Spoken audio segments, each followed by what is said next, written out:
Hello and welcome to the Genuine Learning Blog.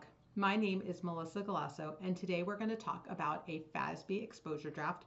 This exposure draft is in relation to an SEC project, so proposed ASU disclosure improvements, codification amendments in response to the SEC's disclosure update and simplification initiative. So this is where the FASB and the SEC try to play well together. So the SEC is technically responsible for writing GAAP in the United States. They have given that permission to FASB. However, the SEC is pretty active in making sure that they have disclosures that make sense. And so sometimes they actually write extra requirements within GAAP for SEC companies. Those would be in S99. And other times they're just providing updates. And so in this scenario, FASB is issuing an update to modernize and align with the SEC guidance that has come out. So let's dive on in here.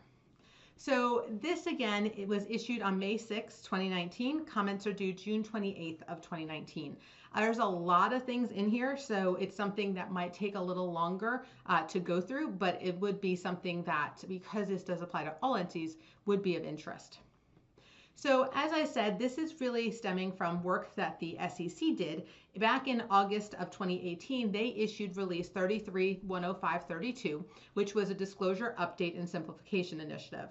And basically, as part of that, they referred certain of its disclosure requirements that overlap with but require incremental information for a GAAP to the FASB for potential consideration into the COD.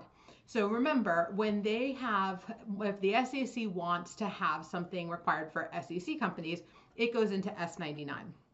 In this scenario, they were looking at potentially what could be required for everyone, right? So they basically went through some of its disclosure requirements and decided that in these scenarios that the FASB may want to take a look at these items. So the real purpose of this is to align the requirements in the codification with the SEC's regulations. However, it would not be SEC specific. It would apply to all entities within the scope of the impacted topic. So there are a number of topics that are going to be impacted here. And so typically it would impact everyone. There are a couple of exceptions where they say it's just for public business entities, etc.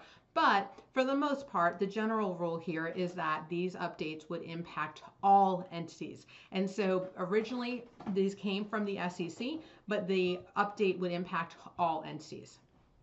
19 different ASC topics were updated or proposed to be updated as part of this. So as I said, not a small area. They are typically very niche areas. Sometimes they're just conforming amendments. Sometimes the one example I can think of is related to RevRec and segment reporting, where they are taking out what we currently have as an impracticability exception. That exception came out for segment reporting prior to Topic 606. Now that Topic 606 has even more disclosure in that area, segment reporting really doesn't need that exception anymore.